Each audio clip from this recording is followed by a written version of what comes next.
Hey, everybody, welcome to the TLB Podcast. I'm Justin Morris, and I invite you to join me in learning to think and live biblically. Every life is built on something, and every life is given to something. In other words, every life has a foundation, and every life has an audience. And since we only get one shot at this thing, we should probably give careful consideration to what we're giving our lives to. So let's take a look at this from a biblical perspective.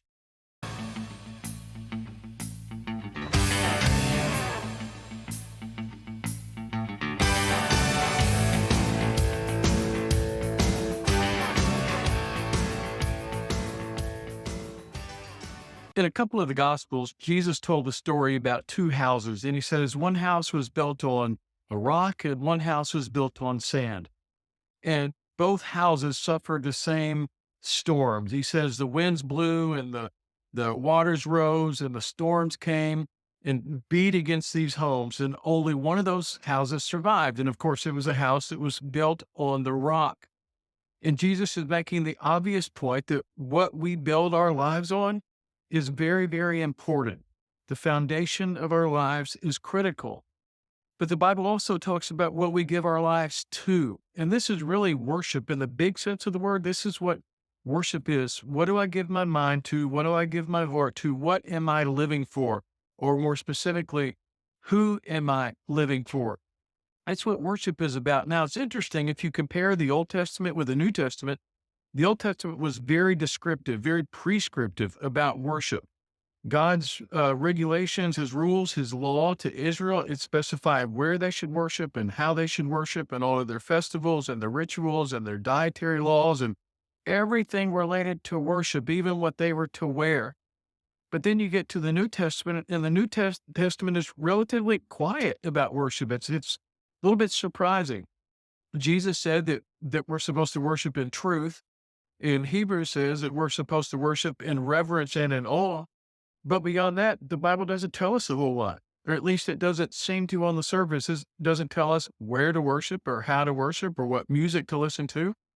And all the things that we think of and typically associate with worship, going to church and congregational singing or praise songs or emotional experiences, the Bible doesn't say a lot about that. The New Testament doesn't.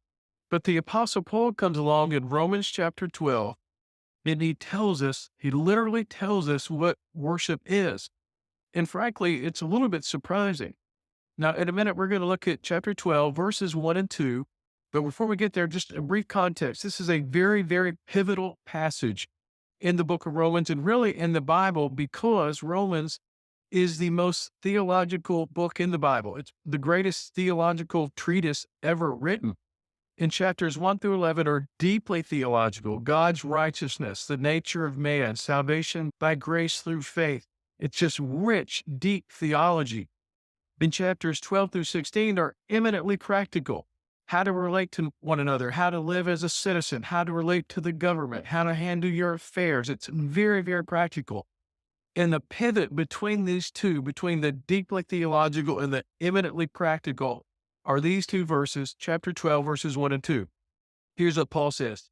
I appeal to you, therefore, brothers, by the mercies of God, to present your bodies as a living sacrifice. Now, that should trigger something. A sacrifice, that's an act of worship. In the Old Testament, animals were sacrificed as worship.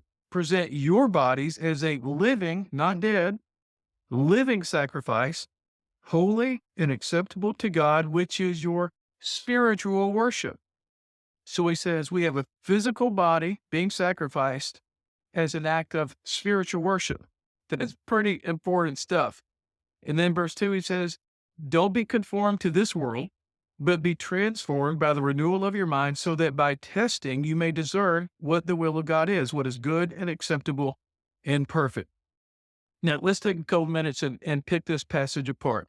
He says, I appeal to you, therefore, brother. Some versions say, I urge you, therefore. This is very commanding language. Paul is passionate about what he's telling us here. He's saying, I beg you, I plead with you, I urge you, listen to what I'm saying here. And then he says, in light of the mercies of God, or by the mercies of God. That's not a throwaway statement. It is critical to understanding what worship is all about and what pursuing God's will is all about. He says, I'm urging you this by the mercies of God. Everything good in your life is a result of the mercy of God. Everything good in your life. The next breath you take will be by the mercy of God. The next sunrise you see will be by the mercy of God.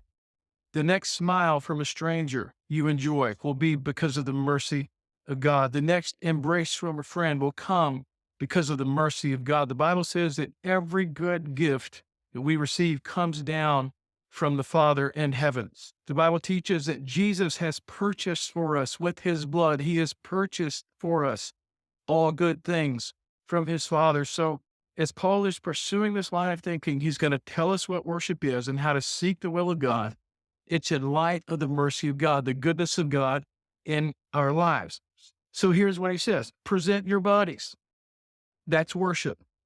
That's kind of stunning, really, if you think about it. If you think about all the Old Testament rituals, all the ceremonies, how complex their worship assignments were. And then Paul says, just present your body. Now, you've been to worship services, probably in churches. Some of them may be very simple. Some of them may be very extravagant, but even those are more than what Paul defines here as worship. He says, present your physical body. So the first step in worship is recognizing the goodness of God in my life. And in response to that, saying, all right, God, here are my eyes, here are my ears, here's my mouth, here are my hands, here are my feet. God, here's my physical body, and I'm offering it to you, not as a dead sacrifice, but as a living sacrifice. God, I offer myself to you. I want to see the things that please you. I want to listen to the things that please you. I want to speak the things that please you. I want to do the things and go the places. I want my life to be a pleasing sacrifice to you, holy and acceptable to God. He says, this is your spiritual worship. That just blows my mind, that what I do in this physical body is spiritual worship, or it can be, if it's done in light of the goodness of God and with the conscious desire to be holy and set apart to please God with my life. Those are the two conditions. Do you recognize that God's been good to you? Do you want to please him with your life and in everything you do in this body? Driving the carpool is an act of worship. Changing the diaper is an act of worship. Mopping the floor, reading a book, working in the yard, mowing the lawn. I got 10 yards of mulch in my driveway right now. I'm going to worship God later this week, putting that mulch out in the flower beds. Everything we do in our physical bodies, done with the right attitude, with the right perspective, with the right pursuit and purpose, is spiritual worship. What a great gift that is from God. And then he goes on to verse 2. He says, in light of this, don't be conformed to this world, but be transformed by the renewal of your mind, so that by testing you can know what the will of God is, the perfect and pleasing and acceptable will of God. So now we have another pivot. We have the contrast. He says, don't be conformed, but be transformed. Now, I mentioned in an earlier episode that one of the keys to effective Bible interpretation is to look for words or phrases that are repetitive. When you see words that are repeated or restated and within a passage, that's usually pretty indicative that there's something important going on here. The author's trying to tell us something. Well, the alternative is also true. The scarcity of a word or the rarity of a word in the New Testament can be extremely meaningful. And these two words, conformity and transformation, are used very, very scarcely in the Bible. This word conform, don't be conformed to this world, it's only used one other time in the New Testament. In 1 Peter, Peter says, don't be conformed to your former way of life. That is your life before Jesus. The word transformation is only used two other times in the New Testament. One of them refers to the transfiguration of Jesus on the mountain when he was literally transformed into his glorified state. That is a rich, powerful word. Paul says, this is what I want to happen to you. So don't be conformed to this world. What's this world? It's just the value system of the world, the mentality, the pursuits of the world. Don't be conformed to that. Don't be pressed into the mold of the world. Rather, be transformed by renewing your mind. This word transformation is very interesting. I love this word. It speaks of renovation as opposed to just redecoration. So if you've seen HGTV or some of the self-help TV shows, you know the difference between redecorating and renovating. I mean, I could move some furniture around, add a painting, maybe slap some new paint on the wall, and I've redecorated a room. But that's not renovation. Renovation means taking it down to the studs, taking it to the core, and completely rebuilding from the bottom up. You see people flip houses, they just rip it down to the core and then rebuild it. That is a renovation, and that's what this word renewal means. Be transformed by the renewing, by the renovation of your mind. Now, how do we do that? How do we transform our minds? How do we renovate and renew our minds? By spending time in the Word of God. So the purpose of this podcast, and I hope you're joining me, is to learn to think and live biblically. And Paul is telling us, guys, that's what worship is. Or at least that's the result of a worshipful life. When you recognize the goodness of God in your life, and you want to please Him and be holy and acceptable to Him. Therefore, everything you do, from the most mundane to the most rigorous, extraordinary, everything you do in your physical body can be an act of worship. And that intentional worship with your body leads you to say, I'm not going to be conformed. I want to be transformed. Be transformed by the renewing of your mind. That's learning to think biblically so that you will know what the will of God is, so that you can live biblically. Thinking and living biblically is the result of a life presented to God. Now let's come back to that story Jesus told with those two houses. Jesus said that the man who builds his house on the rock is like a wise man who hears my words and does them.